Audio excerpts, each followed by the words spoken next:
atin ngang sabay-sabay basahin ang mga pamantayan sa klase. Una, makinig ng mabuti sa sinasabi ng guro. Kayo ay dapat makikinig sa sinasabi ng guro upang maunawaan ninyo ang aking mga sinasabi. Kalawa, itaas ang kamay kung nais sumagot o may nais sabihin sa guro. Hindi lamang itataas bakit kayo ay may katanungan o nais niyong sumagot. Pangatlo, tapusin ang gawaing ibinigay ng guro. Kapag ang guro ay may pinagawa sa inyo, dapat ninyo itong tapusin at basa. At ang kahulihan, linisan ang iyong lugar kung ito ay may kalat.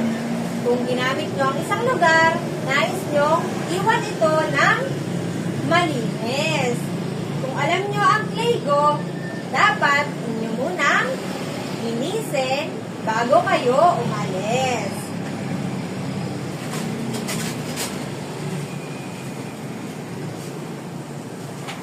At ngayon naman ay dadako na tayo sa ating gawain. Inyo lamang isasagot ang tama o mali. Meron ako ditong mga larawan na ipapakita. Kapag ang sinasaad dito ay mabuti o mabait na paggalang, ang isasagot nyo ay tama. At kung hindi naman, ang isasagot ninyo ay mali. Ito ang ating unang larawan. Kamusta ang grado mo sa ating English subject? Mabuti naman ang grado ko. Ikaw ba? Sino ang nais sumagot? Taas lamang ang kamay kapag nais sumagot. Ikaw, Crystal, ano ang iyong sagot? Ito ba ay tama o mali? Magaling, ito ay tama. Kaapat, Leia's birthday. Maraming salamat sa inyo. Maligayang karawan, Leia. Maligayang pagbati. Ito ba ay tama o mali? Ito ba ay nagpapakita ng magalang at mabuting pagbati o hindi? Tama. Ito ay nagpapakita ng mabuting pagbati. Salamat kaibigan. Ay, maligayang pagdating kaibigan. Sagot naman ng isa ay salamat kaibigan. Ito ba ay nagpapakita ng mabuti? Tama. Ito ay nagpapakita ng mabuti.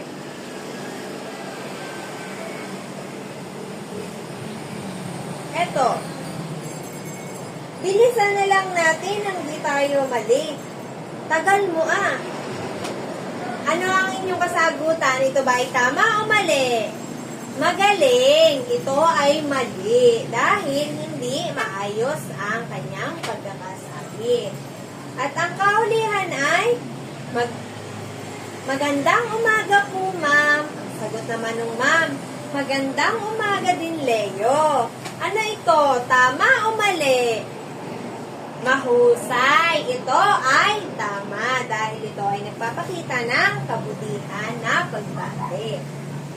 Ngayon naman, sa aking pinakita ay ilista ninyo ang mga mabuting pagbati na inyong natandaan. Lista nyo lamang sa inyong papel at atin itong tsatsikan mamaya. Ngayon naman ay dumako na tayo sa ating talakayan.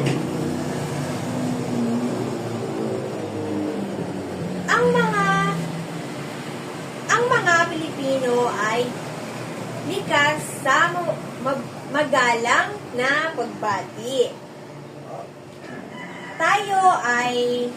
Ito ay ating ginagamit lalo na sa ating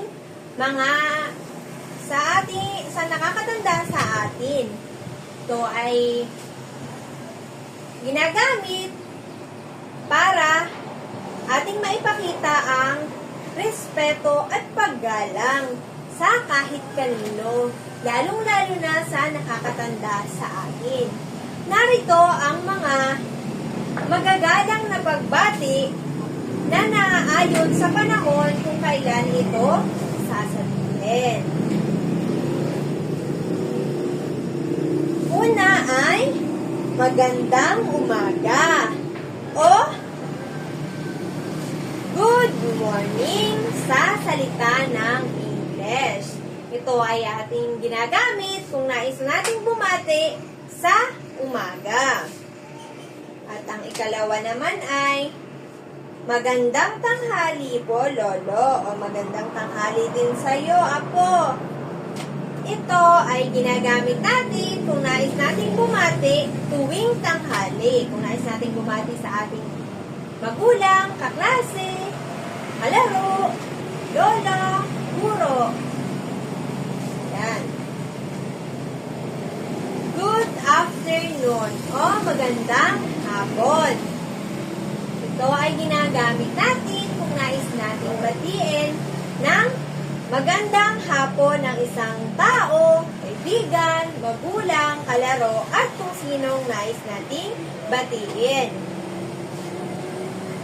At tuwing gabi naman, tayo ay bumabati ng magandang gabi. Ito ay sinasabi natin kung nais natin batiin ang ating magulang o ang ating kasama sa bahay. Ang pagtatanong ng kamusta po o how are you ay isa ring mabuting pagbati.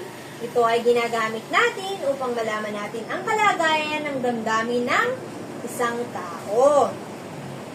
Upang malaman natin kung ito ay masaya, okay, ganun.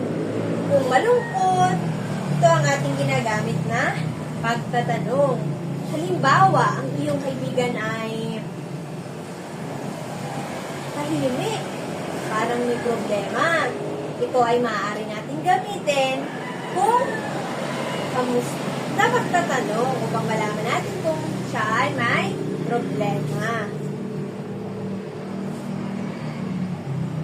Kamusta kayo? Ganon ang tanong. Kamusta ka? Kamusta naman ang iyong grado? Kamusta ang iyong buhay bilang second quarter na sa school? Ganon. Po at opo. Ito ay likas sa ating mga Pilipino ang paggamit ng po at opo. Lalo na sa mga nakakatanda sa atin. Halimbawa, pag ba ikaw ay magtatanong sa iyong lola, ano ang sasabihin mo? Sasabihin mo lang ba na, Mano lola? Di ba hindi? Ang sinasabi natin ay, Mano po lola? O di kaya naman pag may bibilhin tayo sa tindahan, ano ba ang inyong sinasabi? Sinasabi niyo bang pabili? Diba hindi? Sinasabi natin ang pabili po kahit hindi natin kilala ang isang tao o kahit nasan man tayo. Dapat natin gamitin ang po at opo para maipakita natin ang pagrespeto at paggalang sa ating kapwa-tao, kapwa-bata o sa ating mga nakakatanda. Ito ay mahalaga sapagkat tayo ay nagpapakita ng pag-respeto o paggalang. Likas sa ating Pilipino ang mapagbati at mapagbati kung kahit kanino na ating kakilala. Halimbawa, nakita natin ang ating isang kaibigan sa isang lugar. Diba, nagtatanong tayo, kamusta ka? Kamusta naman kayo? Ano ang pamumuhay? Ganon. Kaya, ito ay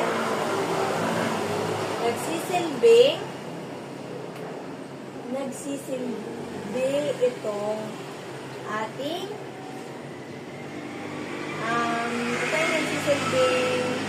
ating pagkakakilanlan bilang isang Pilipino. Ngayon naman ay dadako na tayo sa ating gawain. Inyo lang